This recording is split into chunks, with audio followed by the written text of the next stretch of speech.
So warm welcome, everyone. We're so excited to have you here today. Thank you so much, everyone who's signed up, who's come along today as well. You're obviously very keen to do well on your exams, and we're very excited to go through today's jam-packed session. As you know, today's theme is going through all about VCE exams and how to revise to get the highest score possible, ideally 50 raw if you're going for that as well. So we have a very big itinerary plan for today, and we'll dive straight through. If you have any questions, feel free to put them in the chat, and either myself, Amir, or Karan will have a look at them, or there'll also be time for a Q&A at the end of today as well. So just be aware of that. Okay, so who are we? As you guys would have seen, either by word of mouth, online, social media, a variety of spots, there are three presenters today. So myself, my name is Philippe. I scored a raw 50 in biology, and I'm also studying medicine. And we also have, next is Amir, and I'll allow him to introduce himself as well. Yeah, hi guys. My name's Amir. I also got a raw 50 in biology. And I'm doing medicine as well, but a couple of years below Philippe, I think. and then the lucky last is Karan. Yeah, so I'm Kieran. 50 raw in chemistry, also in medicine. Me and Philippe have sort of lined up our medicine pursuit. So yeah, we're on track with each other. Yeah, so we kind of call ourselves the Three Musketeers, and we're very keen to go through everything biology, chemistry, lead, and VCE as well. So before we go through what we have planned for today, we want to see or hear from you, essentially, what are your biggest exam and revision struggles currently? If you haven't started revising yet, don't worry. Just think about what things would you be very worried about. If you haven't started, great. Put whatever those issues or concerns are in the chat, and we'll just have a look and see essentially what are some common themes and where you're all struggling right now.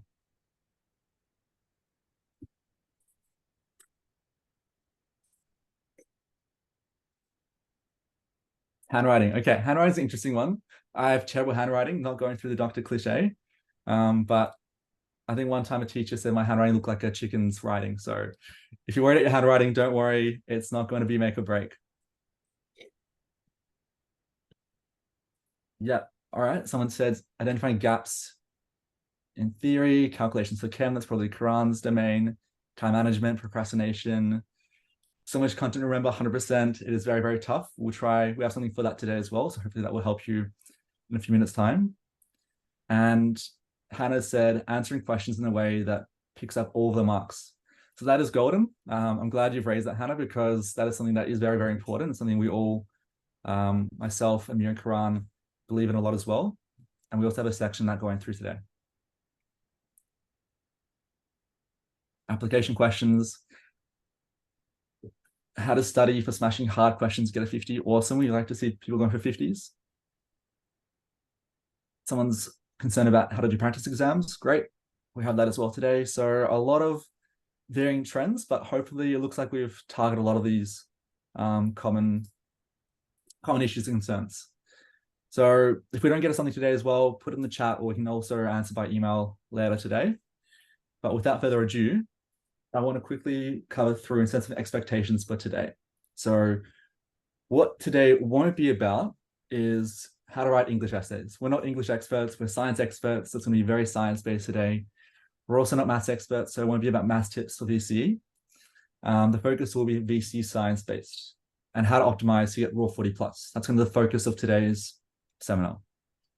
In saying that, there are a lot of skills and different trends and techniques we'll be teaching today that are quite general and can be applied to a variety of different subjects. Let's say not just biology, chemistry, also physics, psychology, legal studies, economics, geography. It's quite varied. And so if you're not even doing science today, don't worry. There'll be a lot of things you can learn for your other subjects as well. So what you're going to get out today? We want you, the goal is to leave today having a clear plan of where you want to go from here up into exams. So how you're going to study, how you're going to revise, what you're going to do, how frequently, what exams, how you're going to mark them, a very clear plan about how to best spend your time for VCE revision. So today's plan. There's 5 different sections we're going through, starting off with pre-exam revision, then going through exam taking strategy, how to answer VCE questions, so answering Hannah's question earlier today, going through practice exam strategies, and finishing off with on the day, how to make the most of it. So let's dive through the very first section. So let's say this is probably where most of you are at. Some keen beans and gunners have probably started practice exams already, which is awesome. But myself, I think back in year 12, I was probably at the stage right now back in September, a few years back. And let's go through. So here's a common student issue that we hear as VC educators, and probably someone said in the chat earlier today as well, is reviewing 2 units worth of content is very, very tough. How do you go about doing it? And so what my suggestion is, or what our high achiever solution is of course, you need to use your handmade tutoring notes or notes from school. And my recommendation is before you even start going through practice exams, spend 2 to 3 days just allocating enough time to go through all that theory. And the rationale is before you start diving through papers, you need to have that theory quite at the front of your brain, ready to go to make the most of these practice exams that you do. And so I'd recommend spending at least a few days dedicating blocks of time to whiz through all your notes and recall everything you learn across the year, because there is a lot. The best way you can go about doing this, if you want a bit of a structure, is to download the VCAA Study Design, which is a booklet online, and there's one for each subject. And I think Karan's going to put one in the chat as well in a few minutes, where it lays out everything that VCAA wants you to know. And so I think I have an example on the next page. This is for Biology 3.4, for unit 4. You can see there's different headings going through broader topics like antigens, immunity, disease challenge, and strategies. And then these small dot points going through particular details you need to know. If I were you, and I'm starting to revise, download this online, print it off, and use it as a checklist and a guide to go through all the theory. And as you're going through, you can say, yep, I know so-and-so. We can circle, highlight areas that you're a bit weaker at. And that might be where you need to revise more, or like have a friend or do some more past papers on to revise that topic. So that's a way to get a bit of guide and structure in your study. So the result of this tactic is the theory is fresher for doing the practice exams. And it makes doing each mock exam you do, which is like a big 3-hour exam, so a lot of time, a more accurate reflection of where your knowledge is at and what your content gaps are at. And so by doing that, each exam you do gets you closer and closer to getting the highest score possible. A common question we also get is, should I dive into papers before fully revising the theory? And my answer is it depends on the time. So right now, middle September, before your exams, you have enough time, I think, to do that full plan I've told you. So 2-3 days, revise it in full, and then go through really hard exam mode. If you're closer towards exam and you're delaying, you're procrastinating, which you shouldn't, but it happens sometimes, and you're really pressed, let's say you're 3 weeks before your final exams, then I'd say you might need to cut the theory revision to 1 day, for example, because doing practice exams is probably priority. So in summary, the answer depends on time, but right now where we are, definitely spend a few days revising. The next issue we get is I know what to review, but how do I review it with little time? Because even a month and a half or 2 months seems like a pretty stressful time to get through everything. So the high achiever solution that we have is making a master exam doc. So this is a term that I've coined. You may have seen your friends do this online, other past scorers. It's not an uncommon thing. But essentially what it is a summary doc of the weakest areas that you're at. It's not every single thing you need to know on the course. It's not a full 200-page summary of all the material. It's a really high yield, condensed version of things that you need to work on that are personal to you. So each master exam doc will be different, student to student. The way you go about making it is you take only the weak and important points you need to review into one doc, and then every time you review it, you keep reviewing that same troublesome areas again and again. So hopefully you close those gaps more times you review it. What's going to be in this doc is model answers, so from notes, past papers, tutoring notes, keywords and definitions to know with keywords as well. And we'll have a look at exactly how to make one of these docs in just a second as well. Second way you can go about revising in a very short period of time is if you need some structure, you're feeling overwhelmed and you just want to book something, attend, get all the notes done for you, is it would be good to potentially attend a high yield VCA focused revision event, and where there will be laid out in terms of all those VCA study design dot points that you need to know. Ideally, those events as well, we have a wealth of model answers to use. If you learn those model answers, you can then apply into similar questions you see in the exam as well. So the result of these two strategies together is that number one, the master doc helps you focus. It gives you exactly things that you're weak at, close those gaps. The event helps you to review a high yield theory as fast as you can, so then you can stop delaying doing the practice exams and then spend more time going through that as well. So those are the two things we advise here. Okay. So here's an example of my own personal master exam doc. This is the one that I used when I was in Year 12, and the one that I attribute as being the most underrated and most valuable thing that I did to get the score that I did. So here you can see, just quickly breaking down what it actually looks like, this is proteins, so Unit 3 topic for Bio 3-4. And what I've included is just excerpts or keywords or model answers of areas that I wanted to just review again and again, that I thought I was a bit weaker at. So here we have model answer transcription, dot points, keywords, things to know. Here we have another model answer as well, going through gene regulation. And so every time I review this doc, I keep reviewing these sections, and so hopefully over time, this will become quite ingrained. And so your doc can be as big or small as you need to. And I'd recommend that for chemistry, and I think the others guys would as well. Yeah, I used to have an well. Oh, sorry to cut in. Yeah, I also used to have an exam doc as well.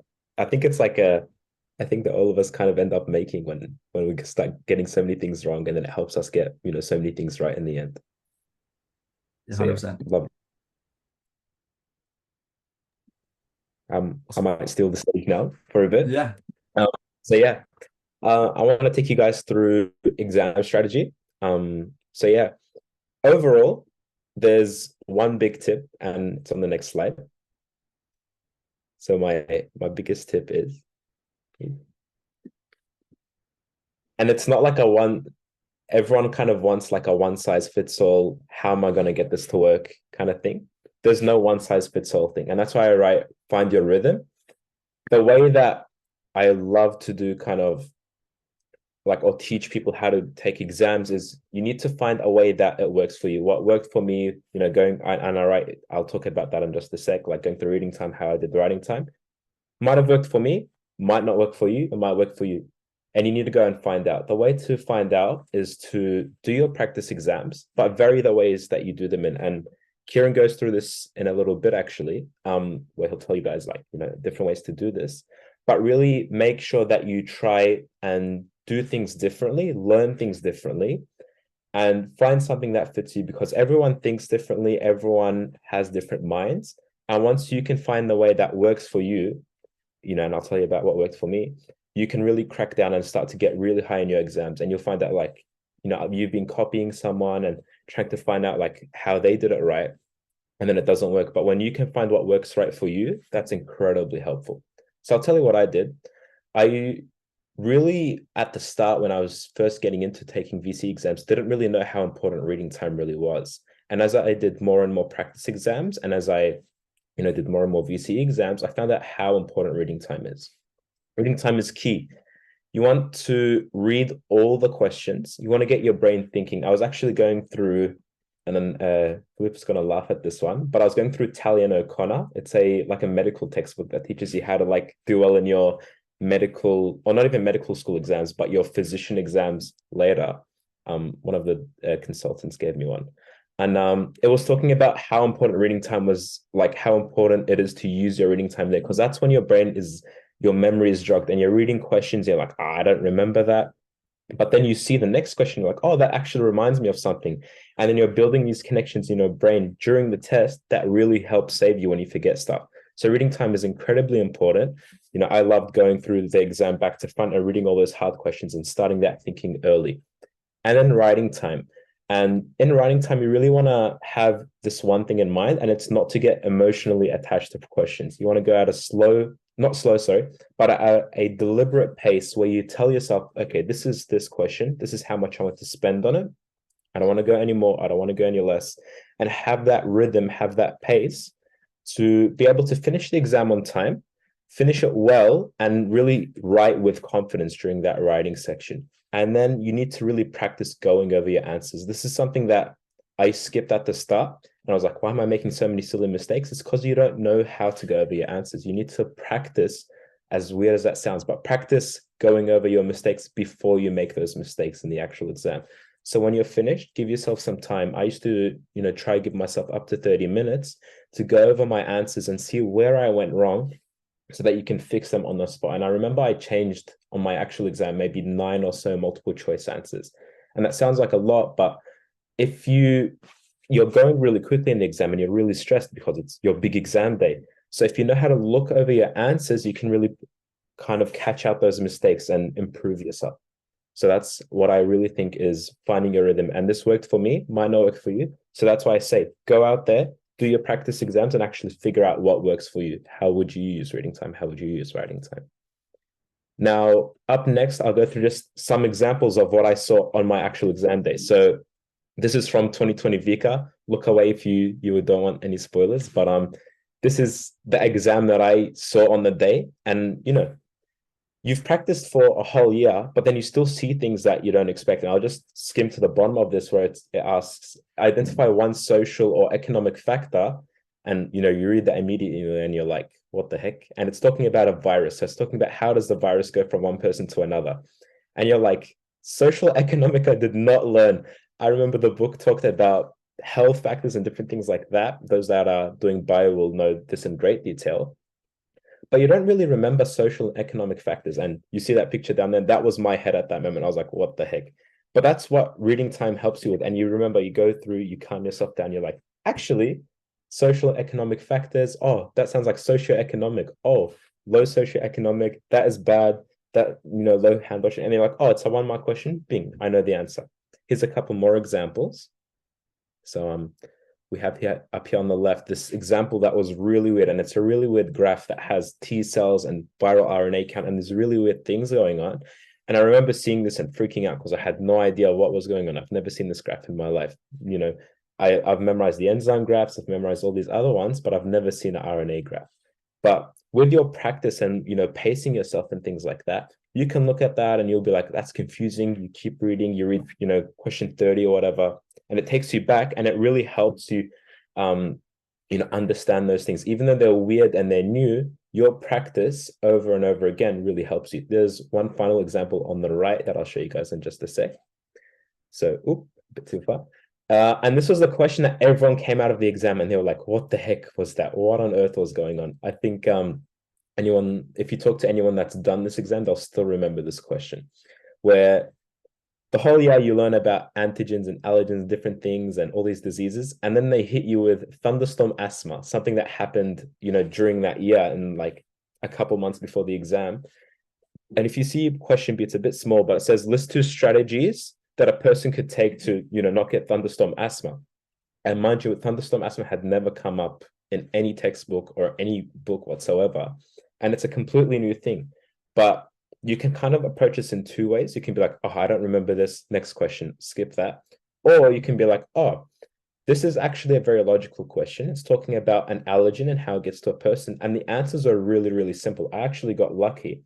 I ended up actually searching this up a couple weeks before the exam because my little brother has hay fever and he was, getting hay fever running in the garden. But, you reach back on things that you didn't think were actually that important. You're like, never in a million years did I think the random hay fever thing I searched up was going to come up in the exam.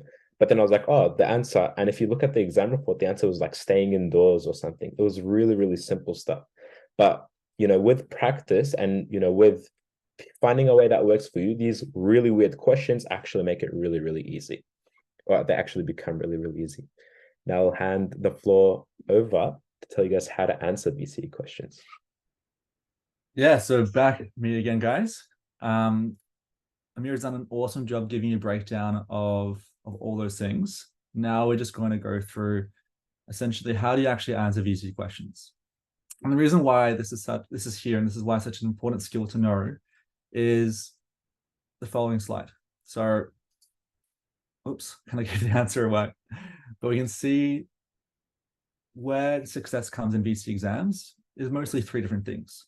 So of course, knowledge is a really big thing. You have to study, you have to do that grind, you have to know those keywords and model answers in order to do quite well.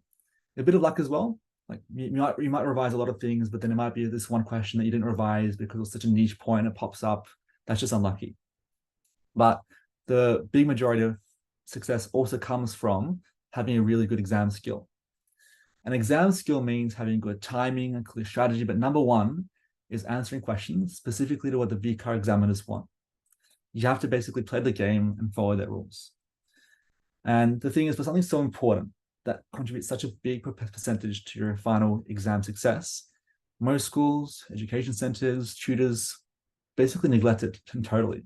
They just teach you the theory and say, all right, you go yourself, try to figure out how to do the exams and you'll be good. Basically, she'll be right. When in reality, it's a skill that needs to be nurtured over time, at least practiced and thought about. So what the three of us share is that we have spent ages developing this skill, reading examiner reports, teacher notes, and perfecting how we actually answer questions, so that regardless of whatever curveball question you see, whatever thunderstorm asthma question you see, you know roughly what to do without getting too anxious and thrown off. So that's the purpose of having this nice strategy. And so we'll go through one of these examples. So for that, why is it so important is you need to have the solid approach for any question. And you also need to know how to interpret number of marks and use that as a way to guide how you even structure your answer. Because how you answer a 5-mark question or a 10-mark question is so different how you answer a 2 or 3-mark question. You need to know how to do that. Also, you need to have a reserve of model answers that you can then use on command whenever you see any particular question that looks familiar to one you've done in your revision. And the idea is that if you have a model answer, let's say for very common topics like electrolysis, galvanic cells, or for bio would be evolution, for example. These are things that you know are very likely to come up in your exam. It makes sense of spending time a bit before learning a rough structure of essentially what VCAA wants you to know. So then you can adapt that to a very similar question in the exam and basically guarantee the marks. And that's the way that I personally managed to zoom through SAQs in 40 minutes because I had that much of a reserve that I could just adapt and use reasoning on the day to apply what I knew to those particular questions. So have that as a big tip. Here's an example. This is a general VCE experimental design question, so it can apply to both biology, maybe chemistry, not so much, but it's a general VCE exam question. So the strategy I'm going to show you to apply for these questions is only a smidge of what we teach at Novicate, our VCE Science Academy. And this is what we teach to our students throughout the year and towards VCE exam time as well. The three of us teach a really step-by-step technique to go through these answers in quite a foolproof way, and it's quite in-depth. Today I'm just going to go through the essence or the iceberg tip, just to give you a bit of a guide so you can actually go away from today and have a bit of a structure answering some questions. So if you end up liking it, you can even reach out to us for more help. Otherwise, hopefully you get some sort of help from these next few slides. So this question, 11. It's a simple question. It's only 1 mark, but I'm going to show you how to apply the strategy. Then we'll look at a more complicated question on the next slide. So first step, we want you to figure out what the topic the question is assessing you on. I recommend in the first few questions you're doing when you're trying to apply the strategy or mock exams or past exams, spend some time making it very clear to yourself what each question is asking you. So here we see patient consent form, ethical principle. You think, okay, this is an ethics-based question going through some sort of ethical principle. I know it sounds quite silly making that quite aloud, but if you write that in the exam, if you annotate that or you make it very verbal to yourself as well, when you're going through questions, it'll help you to recognize trends and make you more confident the more questions you do. Next step is to look at the number of marks and predict the marking allocation. So this last part here is golden. This is essentially putting your shoes in a VCE examiner's shoes and predicting where they will be giving the marks. So a bit of role play, VCE examiner, where would you be giving the marks for this question? So 1 mark, where's the money at? Is it the first part of this? No, it's probably stating the actual ethical principle. So the mark will come from stating that. That's exactly where the marks will be. And step 3 is how you structure your answer. So that's using dot points and underlying keywords. This part over here might be controversial. You might be saying dot points, no way, that's BS. But the reality is I've spoken and consulted with VCAA examiners, and they've told me how they mark their papers. So for your information, the way they mark it is, imagine it's a cold Melbourne night. They're in a nice little robe, having a cup of coffee or tea, and they're on the computer. They get sent like hundreds of scans of the VCE exams with a single page, the same question to mark again and again. So they're going through, seeing the same question hundreds of times and marking the exact same thing again and again. After a while, they're only going to be looking for the meat of the question or meat of the answer. So the keywords and the things that actually will give the marks. So if you put in dot points, make it very clear by underlining the key things that you think will get you the marks. It makes it easier for the examiner and optimizes the way for you to get the most marks possible. So that's a nice little high achiever strategy. And of course, the answer will be autonomy or respect. Hope that makes sense. I'll give you guys a second to process that. Look at the 3 steps because we'll go through one more example on the next slide.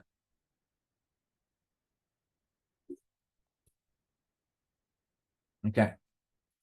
So question 7, this is a VC bar example. Sorry, science chem kids, you're being left out, but you can still learn some techniques here.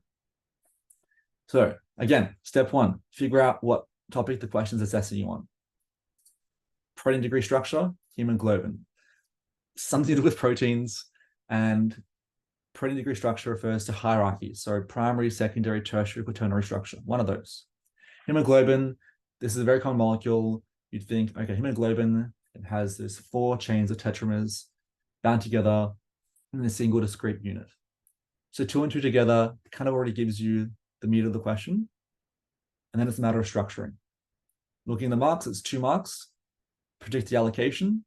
So what protein degree structure will get you 1 mark. The other mark will be to justify your answer. So give reasons as to actually why it's going to be whatever it is. Step 3 is use dot points, underline your keywords to make it easier for the examiners to give you those marks. Don't make it hard for them, make it as easy as possible. So with this, we'd have first dot point being quaternary structure protein is one that has 2 or more polypeptides bound together. Hemoglobin has 4 polypeptides bound together, 2 alpha, 2 beta globulin chains, and as the number of polypeptide chains is greater than 2, hemoglobin must therefore be a quaternary structure protein. This structure looks quite clean, and you probably think this topic is easy. It's not too hard. I've chosen in particular, but having this structure is so crucial and using it for every question you see, so that when you see a hard question, when you see that curveball thunderstorm asthma question, you don't get thrown off and you say, okay, this is a weird question, don't know what to do, but I have a structure and I will follow this and I will figure out how to get the answer. Okay. So there might be some questions from that.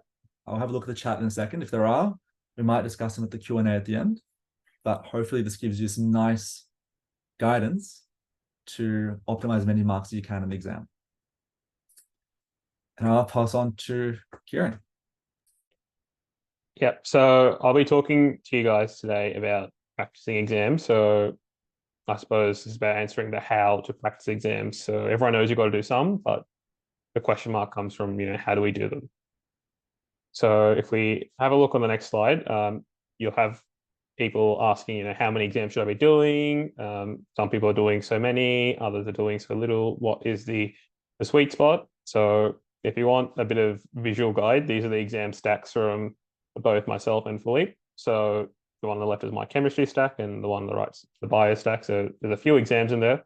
I think my one's roughly about 15 exams or so, give or take, if I remember correctly. Yeah, mine's about the same as well. Yeah. So it's not saying you have to do 15 or by any stretch of the imagination, but you'll come to a number that is good for you. So if we take a look at the key student issue. So if we've got so many exams to access, the question is, how many do I need? And the solution that we've got essentially is do the number that you can do rather than unrealistically setting, goals that are maybe too hard for you to hit, or maybe undershooting and underselling your ability. So when I say identify early how many you can do, now is a really good time to get a calendar out and start working towards, what day are we on today and when your exams are coming up in the future. So they're roughly, give or take, about 6 weeks, I think, for English, 6 or 7 weeks, and then a few more weeks beyond that for some of the science subjects. And then schedule in. So if you've got school left, schedule that in. If you've got any other events or any other extracurriculars, you want to schedule those in and get a sense of how long you have left and how many exams you could do. Some people can do a lot of exams in a day. Personally, my limit was maybe 2 on a good day. Otherwise, it'd be 1 and a short exam otherwise as well. So figure out how many you can do. And once you've figured that out, review them thoroughly. And let's say you can do 10, identify the 10 best available, schedule them from the ones that you think will be least helpful to the best towards the end of your revision, so you can peak at the right time. So hopefully then you can maximize those gains from your practice exams. So next question. So exam revision can be really busy. So question people will ask is it okay to do the exams whenever and wherever? So if I get like a half an hour here or an hour there, is it a good idea to do the exams just wherever, even if it's a bit of a distracting environment? The answer to that question we say usually is try and prioritize maintaining a good exam environment. So it's not really optimal for you to be doing exams just because you've got 30 minutes on the side. So I'm going to start doing part of an exam now and come back to it later. A really good idea to just, block out a really good solid piece of time, 2 hours, 3 hours, however long it takes for you to do that particular exam. And make sure you minimize the distraction so you can sort of focus harder for that shorter period of time. And as opposed to having your phone next to you, continually buzzing and then sort of getting in the way of you trying to really hammer down on that particular exam paper in front of you. The other thing as well with doing exam practice, try and do them earlier in the day. Later in the day, you're probably a bit more tired, and usually your exams won't be scheduled any later than the afternoon anyway. So if you're doing a lot of exams in the evening, you're not really mimicking the best environment for your exam on the day. And so it's a good idea to do them in the morning, afternoon, and then mark them in the afternoon, evening, so then you can get the maximum out of that day. So different people have different opinions with this. So my opinion, I think it's okay to start open book and untimed, but it's really good to transition really soon. The reason why I say start open book is because then you can at least get in the practice of writing the right question beforehand. And then once you've got that little bit of subconscious ability under the belt, then you can start transitioning to doing full-on exam conditions, and you'll be more likely to give the right answer for something that you're not quite sure of, because you'll remember that back in the day, you used open book and you wrote this particular answer, which is likely to be correct. And another little quick tip to maintain that good environment, use a VCAA shading sheet. So there's VCAA shading sheets available online. And for multi-choice questions, you can sort of fill that in and fill them in pencil.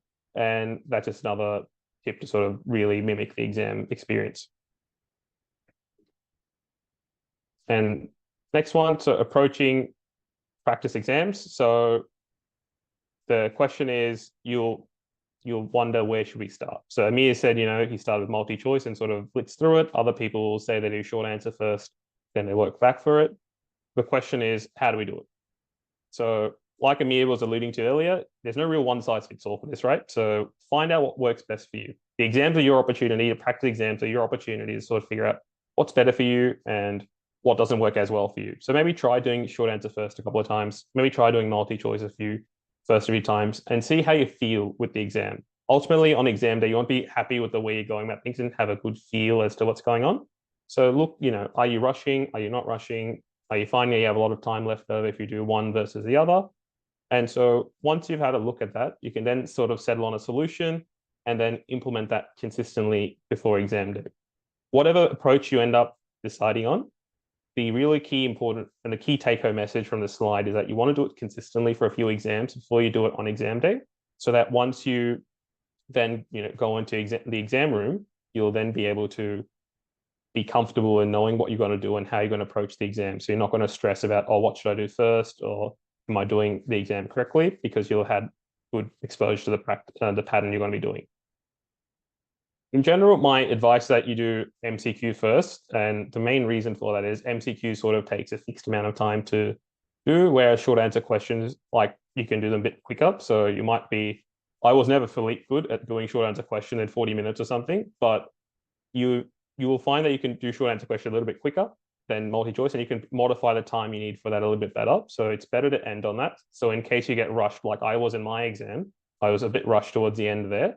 Having that short answer question means that you can sort of do dot points and really skim out that answer.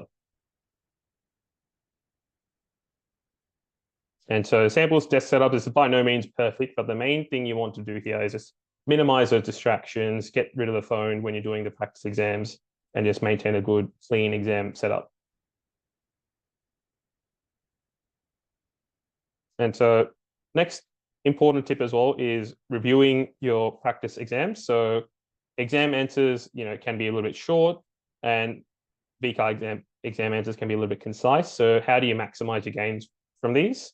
And the best way to do that is just, really mark yourself harshly and also categorize your answers, your lost marks by topic.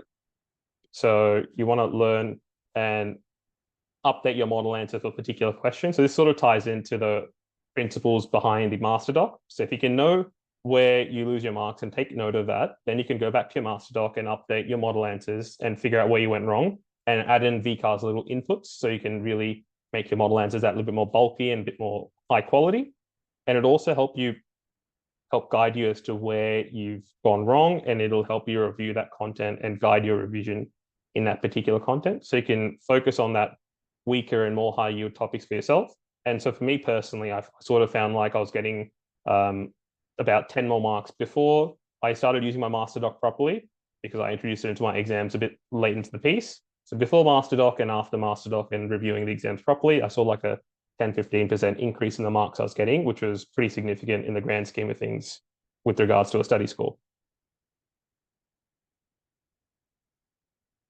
And so if you've got a new study design, but you want to use some of your old past papers, so with Chem, we're very lucky. We've got about 6 years worth of current study design papers. And if you add the Northern Hemisphere VCAA papers, well, we've got about 12 current study design papers. So we've got a lot there. But for bio, we had a recent study design change from 2022 onwards. So if you've got a new study design, but you want to access those older papers as well, Philippe's made a really good document about the content changes for Unit 3 for bio currently, and we'll share a bit of a summary of that as well. So you can use that to guide what questions are relevant for you in past exams and what aren't.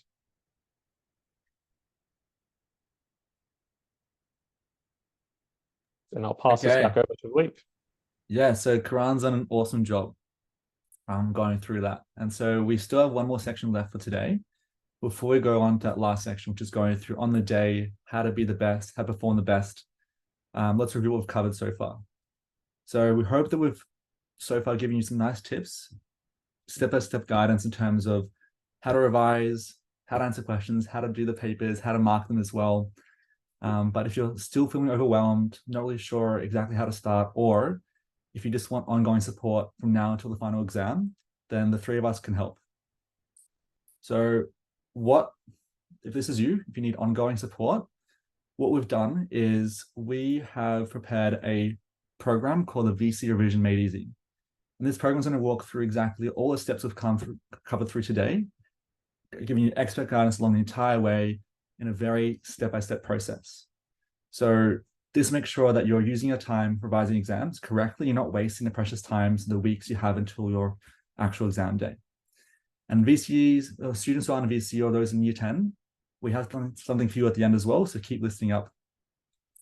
But throughout the program, we're going to go through quickly what's going to happen, but essentially we go through all theory, doing practice exams, and ongoing mock questions as well.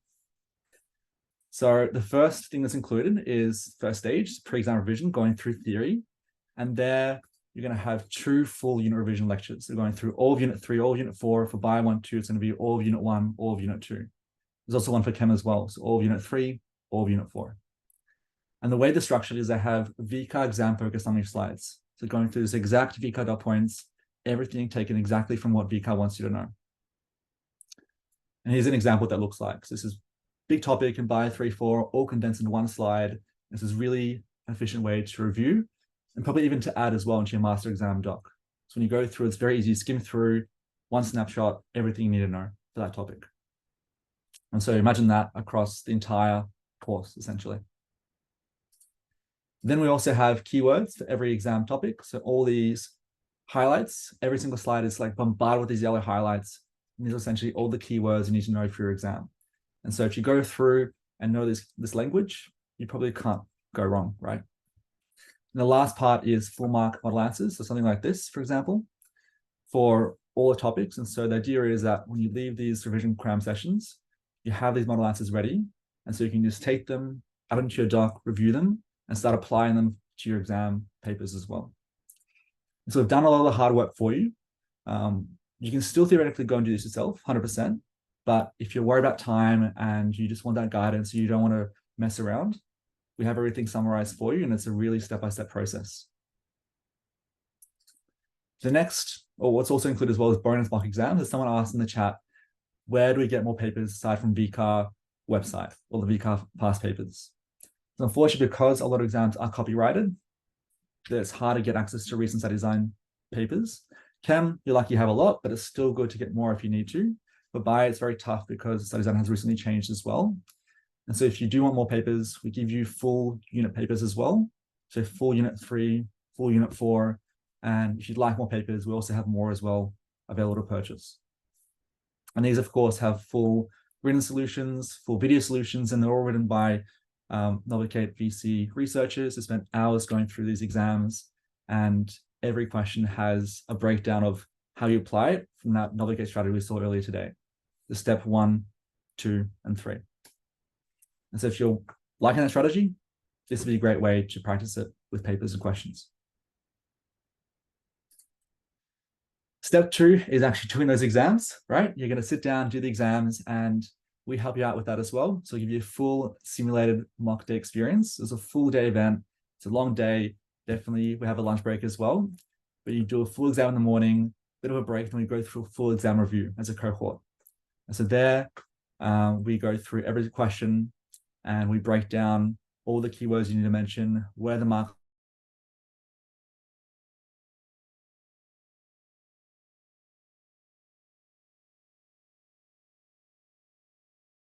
you get, as well as going through. So you've covered the theory, you're doing practice exams, we're guiding on that process. And the third step is, after that, it still takes time to develop those skills and go from, let's say, 40 to 45, 50 raw.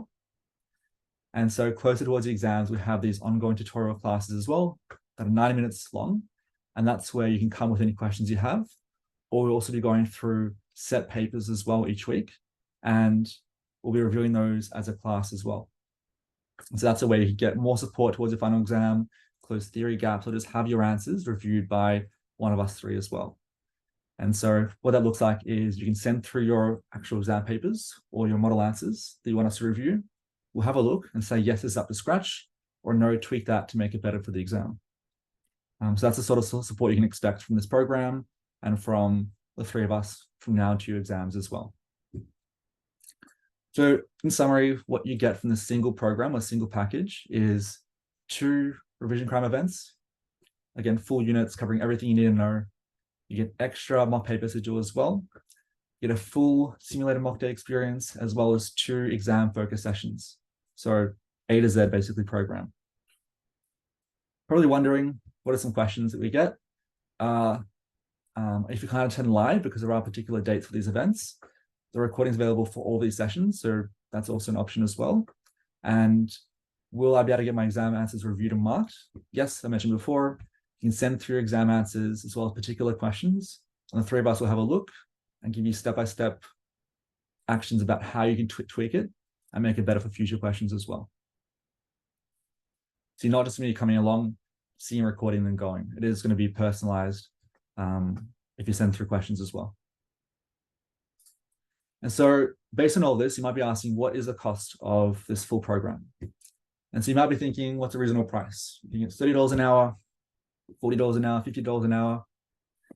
But the total price for over 14 hours of revision across 5 events is literally just $20 an hour.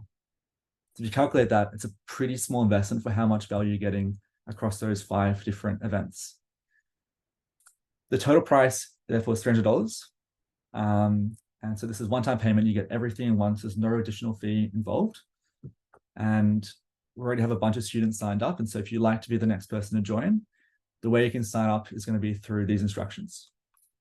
So there's a link here that Karan's going to send through in the chat.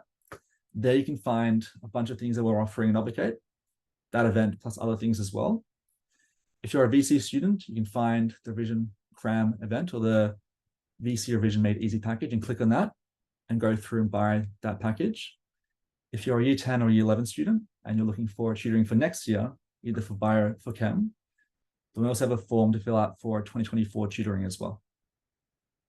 For VC students, once you find that link and click it, I recommend you open this link as well now in the chat so you have it up as I'm kind of going through. Once you find that link, you click it, it'll take you to a payment page. As soon as you fill in your details and secure that package, we'll then send you through the earlier cram events. So let's say Unit 3's happened already early this year. You can start going through that material basically as soon as today if you want to. So there'll be the full slides, the mock exams, the questions, the videos as well. And then you'll also see an email later today with a whole list of other things as well. So there is a bonus as well for those who are pretty keen and want to sign up as soon as possible and basically start revising now, not delaying any further. We have a discount for today. We can save 10% off the entire package. And Karan's going to put that code as well in the chat. So this code, I will highlight, does have a time limit. It ends tonight on Wednesday, 11:59 p.m. So if you're keen to come along and want to save some money, then it makes sense to sign up before that date. Otherwise, if you wait until tomorrow, that discount is going to be gone. And if you have any particular question about this event, we're more than happy to answer that in FAQs or FAQs at the end of today's session as well. But I think Karan's put everything you need in the chat. And yeah, so the coupon code and the link as well. So again, if you have any question about this, we'll answer it at the Q&A at the end. Otherwise, that was a bit of intermission. Now the last section to go through, which is how to be the best on the day. So back to me. So let's take you guys through kind of the journey of, sitting your bio or sitting your chem or sitting your VCE exam. So next slide has, I've, done this as like a kind of a picture storybook. So I hope you guys like it. So if we could go to the next slide. Yep. So these are actual pictures I fished out of my camera roll from the actual weeks leading up to the exam. Someone asked a question about burnout, which is a very big thing, I think, when you're getting ready for such hard exams and they're your first kind of big life exams that you've never experienced before. And my kind of first tip about that is, you should really try don't do too much things such that you kind of lose yourself. So here on the left, you can see this is me and my friends at school. We were playing like bowling with, actual humans and a ball. I don't think that was an actual bowling ball from memory. But, keep doing the things that you're doing. Don't just hunker down in your room and, come out once a week, to eat and then go back inside and, lose everything that makes you you. Make sure that you keep doing the things you enjoy. Keep doing things that keep you happy and do things that you're interested in. You shouldn't give away everything, because what hurts you more than that missed 1 hour of studying is missed 1 hour with your family or something that makes you smile. And if you spend that 1 hour giving yourself a break, that always helps you out on the day of the exam, because you really want to go in there with a calm and empty mind. My second picture is actually something from Spech, but because I thought this picture was quite funny. It was me just typing things into the calculator. I look at this now and I have no clue what's going on there. But the thing that I want to get from here is you really want to make those preparations. So in Spech, it's setting up your calculator. In bio, it's having those things that you want to look at for leading up to the exam. That master doc is so helpful. I had a master PowerPoint, so it was very similar, except I used to flick through, I had a question And then the next slide was the answer. And I used to flick through that every time I got something wrong and every time I wanted to prepare. And then the right is just a science experiment. But, keep doing the things you enjoy leading up to the exams, keep studying, and, give yourself breaks when you need them. On the next slide, I'll talk about, getting closer to that exam. So the day before the exam is a bit different. You really want to go for a walk on that day and don't do many exam related things. I always advise my students not to do a practice exam the day before the exam, because you want to have a very calm and, like relaxed mind going into the exam. You don't want to be too relaxed such that, you don't do anything on the day of the exam, but you really want to be calm enough so that when you see the question, you're not stressed out and you're not tired and your brain isn't fogging up from the things before. So this was actually a picture I took the day before the exam, where I went for a walk and I found horses in the neighborhood that I never knew were there. And, going out there, getting a breath of fresh air, getting, your mind off that constant grind that you've been on for the past, 6 or 7 weeks that you've just been exam, getting yourself calmed down. Get back onto your master doc. I always did that as well the day before the exam. So this one's actually a master doc from med school that I still use master docs to this day. I find them extremely helpful.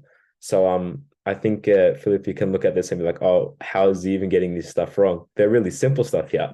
But now I've started writing them out by hand and like covering them up and things like that. But it's the same concept. Always use that master doc and have a skim through that on your day before the exam. Look at the things you're getting wrong and hopefully you're getting them right by now. And finally here I have a really nice extract from the Novicate booklet. But revise those topics that you found difficult, but don't spend too long revising. I always recommend going through the things that you found difficult yesterday, but not, don't sit down for 10 hours and study.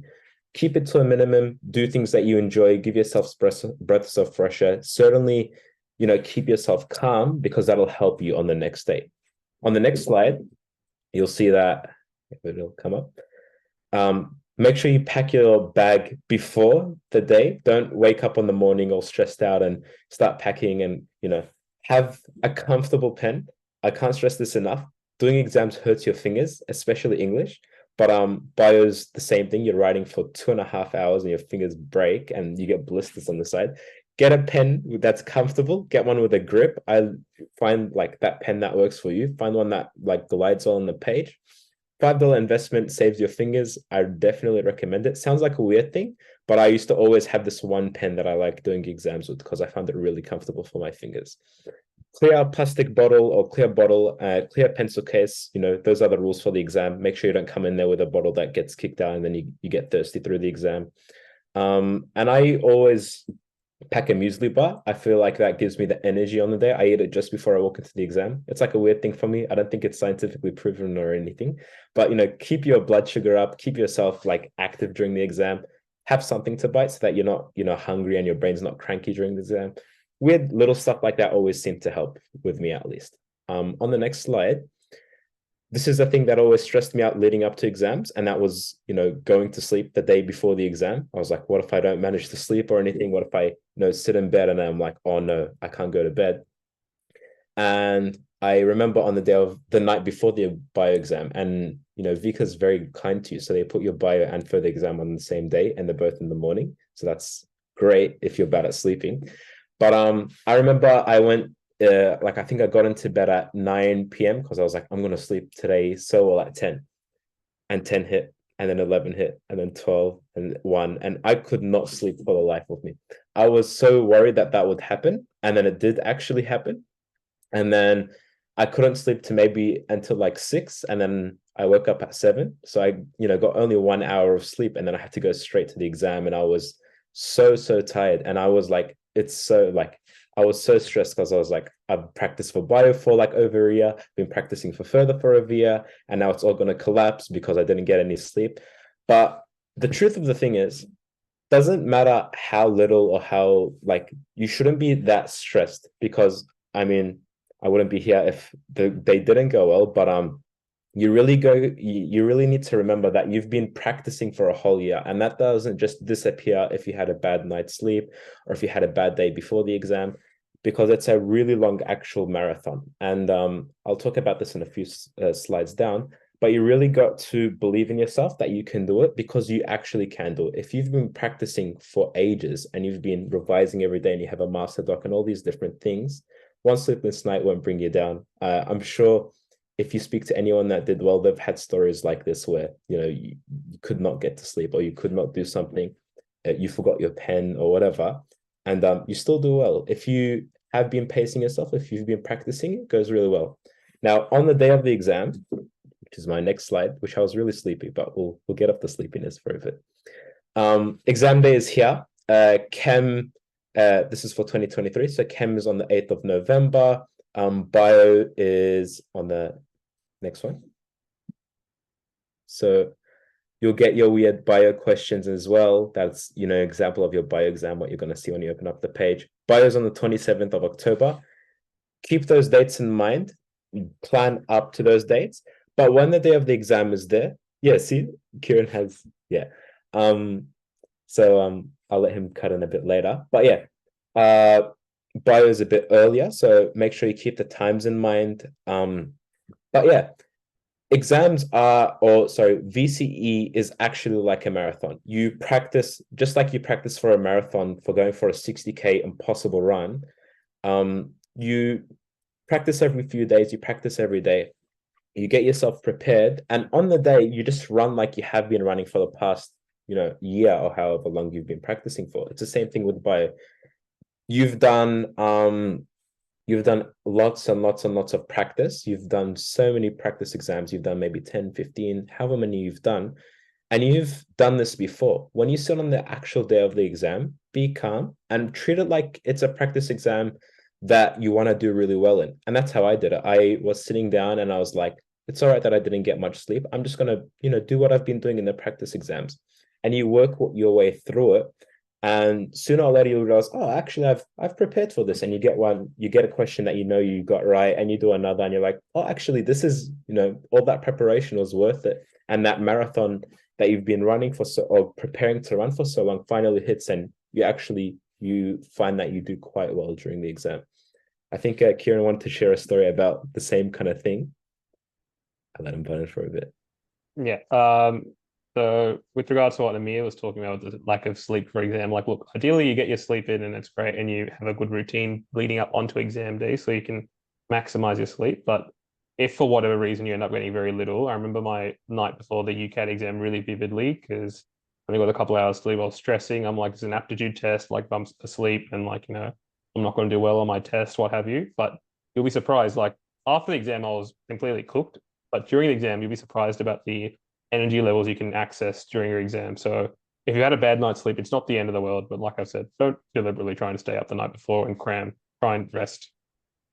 Yeah, do get your sleep if you can, but if you don't, it's okay. Alrighty, that's everything that I wanted to mention. I think I'll pass it back to Philippe. Yeah, awesome, guys. That is the end of our kind of structured session for today. We still have Q&A, so hold up for the end if you have any particular questions. We hope you've learned so much today in terms of having a very clear plan from A to Z, going through how to revise, how to do practice exams, what to do on the day as well. So this structure, if anything, should give you quite a clear plan about how to tackle your VCE exams. So whether it's your first time doing a VCE exam or your year 12, you just want to make the most of it, this plan should help you in some shape or form. If you have particular questions, put them in the chat and we'll have a go at answering these as well for the next probably 5-10 minutes. So we'll have a look at some questions. We'll wait back for 5-10 minutes, just pop them from the chat and we'll answer them verbally instead of typing away as we did today.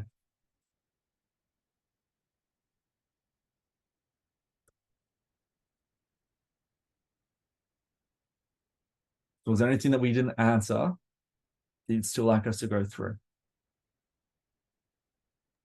I think the boys did a great job. Sorry, but like, I was just saying, I think there's a question from Sophie asking about tips between exams. So you've got a couple of multiple exams on the same day. I'm assuming this is multiple exams on the same day for VCE exams.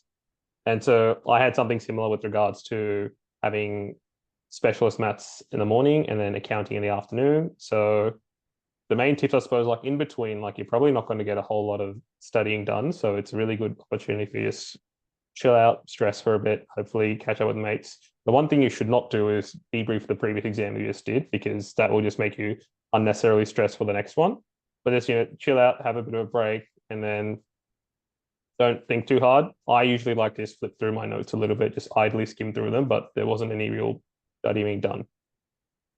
And back pain from sitting, I'm not the best person to answer that, but hopefully it gets better with practice. And hand pain from writing, again, like if you write enough answer the exam, it'll start. We saw at the start, but hopefully it'll get better through the exam revision period. Yeah, I think similarly, I was harping on about a good pen. Do invest in a good pen, but yeah, your fingers get used to it. 2 or 3 exams in, your fingers start to be like, oh, okay, I know I'm doing an exam now, and they stop getting hurt. As for back pain, make sure you're sitting properly. Don't hunch over very uncomfortably. Just make sure sounds weird, but like make sure that you're sitting, in a good way, because if you sit properly and ergonomically, you won't hurt your back.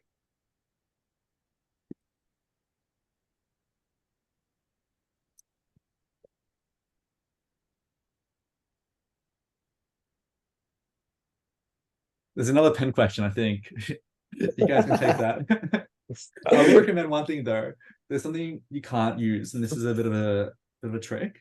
Is I used to be a big fan, like in high school, of these not fountain pens, but these magic erasable pens that have this like friction rubber at the back, and you can just erase the ink on your paper.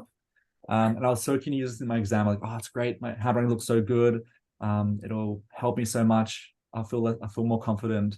But an examiner told me not to do this because when they scan your papers, the heat from the scanner might actually eliminate some of the ink. And so the best bet is just to use standard pen. And something we didn't go through today, which might be a bit of help as well, is when you are going through your exam, there's 2 quick tips. Is make sure you write within the borders of your exam. You see there's this black border. That's very important to stay within, because that's where VCA actually scans the paper. So anything out of those lines isn't read or passed on to your examiner. And the second thing is, if you write a lot, like myself, I'm guilty of that, and you get a very short number of sentences or lines in your exam, the way to go about that is to do a bit of an asterisk, so like a circle and asterisk, and then draw a line somewhere down the page, and then draw another circle and asterisk there as well, and continue writing at the bottom of the page. And as long as it's within the borders of the page, examiners know what that is. I've done it plenty of times, for like 10 times in the exam. And they've been trained to follow your answer and read through. Also make sure you don't draw the line to a separate page, because the examiner will only get a scan of 1 page at a time. Yeah. JW, thanks for the question. He said, how long do you recommend finish the actual bio exam? It honestly depends on how well you're doing on the day. There's no like golden target to reach for. I'd say the best way, as Karan and Mira have kind of said, is to practice your own rhythm, know your rhythm and know yourself, and just be aware on the day. So something I did not for bio, but for another exam that was quite a high stakes exam later on, post VCE, was I would write out, let's say it's a 2.5-hour exam or so, I would write out intervals of time on the front page that I would then check back and cross off as the time went on, just to see where I'm at. And so I might write a bit of a guide, let's say 40, 50 minutes, finish MCQ. So when it comes to that bit of a landmark with that flag, I would check the front cover, see the time, and be like, all right, where am I right now? Am I above or below that threshold? And having those regular check-in points with yourself, just to know where you are in the exam. Make sure you're not going through halfway through, like 10 minutes left, and you're like, damn, I have like 20 questions left to do. And then you start panicking, stressing. So that's a nice way to gauge how fast you go on the actual day. I'll let some of you guys go through the other questions. One question from Natalia is it okay to highlight in the exam? I always recommend bringing a highlighter with you and highlighting like the questions and the important points, and applying that Novicate method. That's really, really useful. Highlighter helps with that, helps you circle things that are important. I don't think I haven't heard of anyone highlighting the question, like the answers, but I would recommend just sticking to underlining, I think. Yeah, I'd agree, because the scanning is black and white, so the highlighting might disrupt how clear the text is.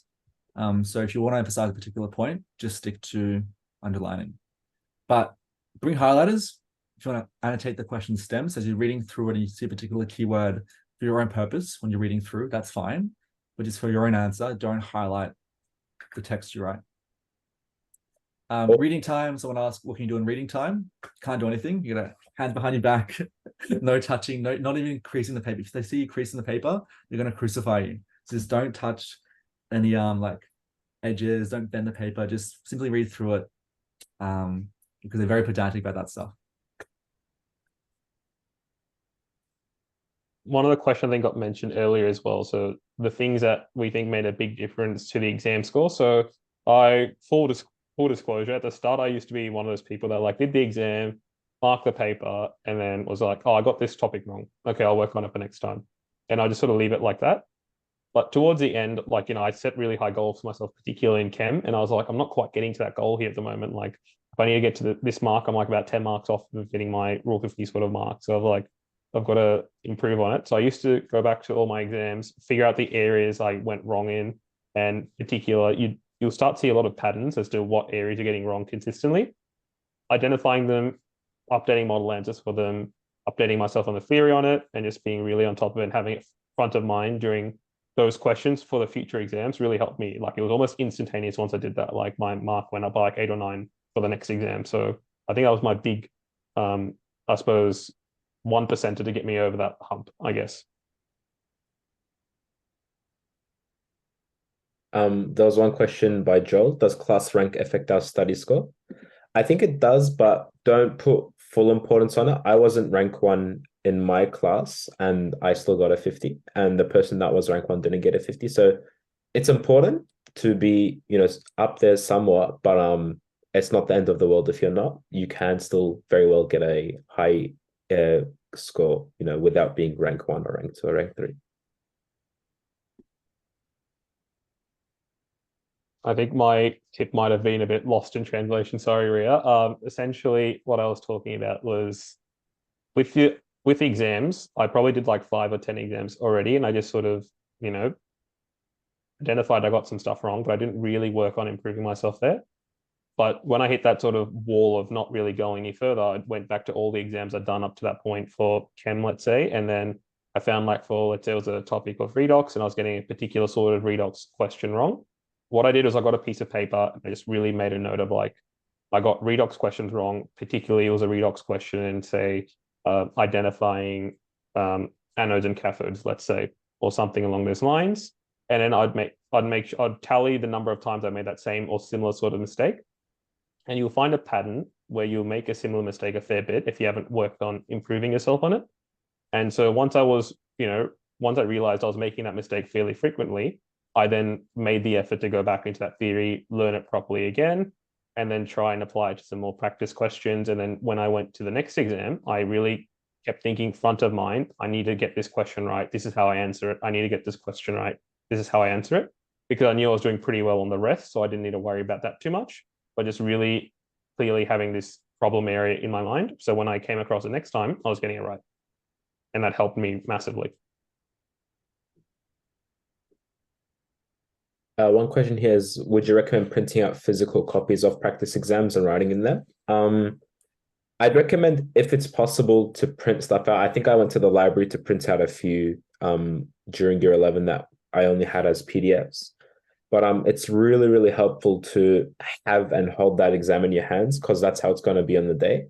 And as much as you can train your brain to associate the way that you do a practice exam with the way that you do a real exam, really helps, because then on the day it's just another piece of paper that you've seen 100 times before, and that really helps calm you down on the day, and it also helps when you're practicing and you get to physically have that paper in front of you It also is a lot easier to annotate questions when you can write on them and stuff like that.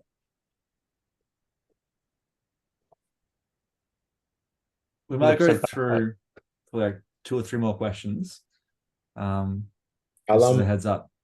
sorry to interrupt. I'll actually head out now because I have an exam tomorrow. So guys, but yeah. Yeah, thanks so much, Umar. See you guys. Good luck, mate. See ya. I think you're about to answer one, Kieran. Do you want to take the next Yeah, I one? was just saying in general, like physical copy, 100% recommend. Like if you can get your hands on some physical copy exams, really good way to sort of mimic that exam environment because you'll be writing on paper at some point. So definitely don't try and type up answers for exam questions when you're doing a practice exam. I think we had another question asking about how many practice exams during one day. The answer is it depends. One exam for, let's say, bio or chem, 2.5 hours. 2 is 5 hours. 3 is 7.5 hours, right? So you can see it really quickly stacks up. And again, that's just doing the exam. You have to also worry about, marking your exam properly. I like to mark them on the day and not leave them for the next day. And then you want to review the stuff you got wrong. So ideally, at least early stages, your review time should be pretty high. Like it might be an hour and a half or longer just on one exam. And then once you start getting better, it'll come down a bit. But if you put that into account, 1 or 2 exams is probably, a good limit. 1 exam with a lot of theory revision or 2 exams with reviewing those exams often will be the limit of most people, especially with breaks and also being able to do exams while, relatively focused as well. Yeah, and I think what Karan said is pure gold. And just to really hit this point home, I do want to tell you a quick story. This is not to scare anyone, but just to emphasize a point I want to make. So I have a classmate back when I was in VCE. He was very smart, very switched on, and very driven. And this classmate had done close to 50, 60 papers for let's say biology, right? And you'd think high number of papers you do correlates with the best score. So if you do 60, there's no way this guy could get anything wrong in the day. He's done everything, he knows it all. But doing exams is one thing. Learning from them is another thing as well. So basically the sentence quantity isn't quality. Unfortunately, this student, he didn't get the score he wanted. He still got a 40, which is an amazing score to get, but for the amount of effort he put in for 60 papers, that doesn't correlate. And so my advice and my overarching principle that I try and tell all my students and everyone is to mark your exams longer than you actually do them. So if your exam's 2.5 hours, you should be marking 3 hours. I know it sounds ridiculous, but if you're actually properly learning from them, you're going to learn what you did well, so you can do it again. What you did poorly, so you don't do it again. Add keywords to your model answer, to your master exam doc. Add in model answers as well, keywords. Add in snapshots of answers. Review theory if you have any content gaps. There's already 5 things I mentioned. It takes a lot of time to go through. So if you're doing it properly, you're spending more time reviewing than actually doing the exam. So as Karan said, the summary there is I'd say max 2 exams in one day, given you do proper exam review. I will give a bit of a caveat. Towards your final days of the exam, you shouldn't be doing like full papers and like grinding down. It's like 2 days before exam, you shouldn't be like stressing, trying to cram everything together. At that point, so the little tricky tactic you can do is if you just want more exposure to more theory questions and you just want to keep your brain on switched on, is you can do an exam in 25 minutes. And the way you do that is you have the PDF open and you just scroll through, like, yep, I kind of know what the answer's there, review it. Yep, I kind of know the answer. And then you check the answers. So that way you're still kind of doing an exam in a very, very low-fi fashion. And you're still getting some benefit, not total benefit, but some benefit. And it's a very quick way to make sure you don't have to sit a whole 3-hour exam to find and close some more gaps. But that would only be done in the final week before the exam, or final few days, I'd say minimum. Anything earlier, do the actual exam in full.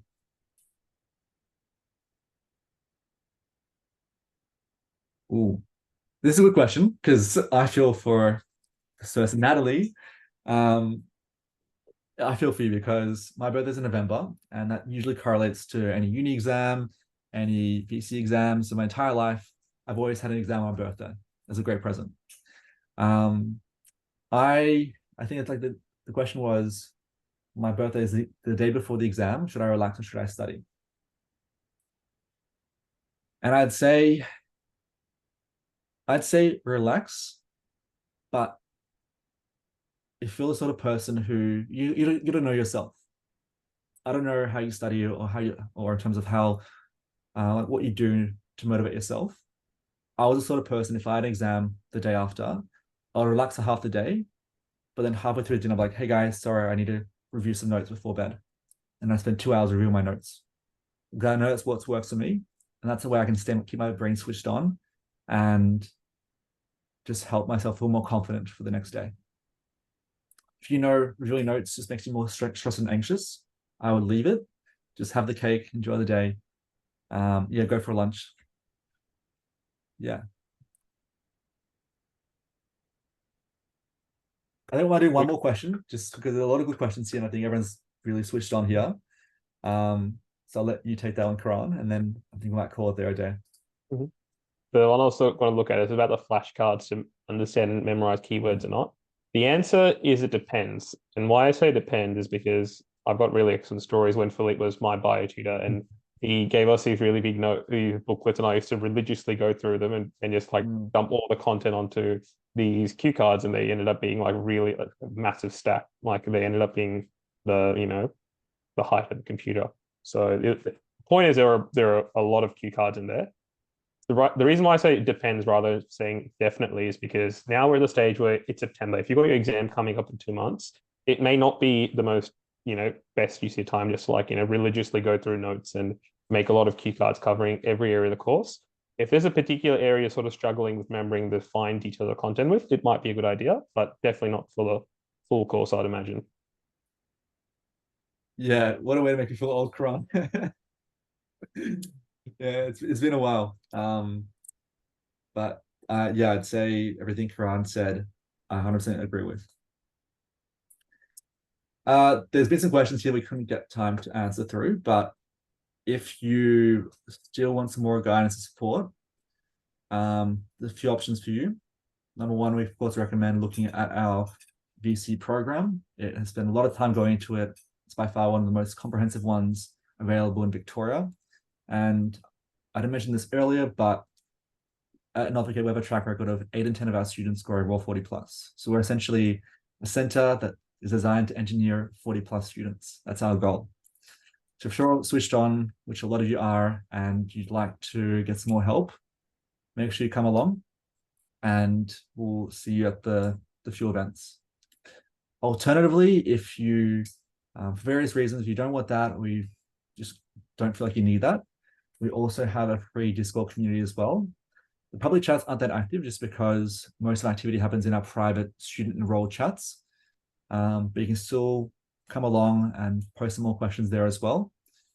And we might better have a look and answer some of those here and there. Otherwise, thank you so much. Look out for us as well. We'll be quite active in this year and next year.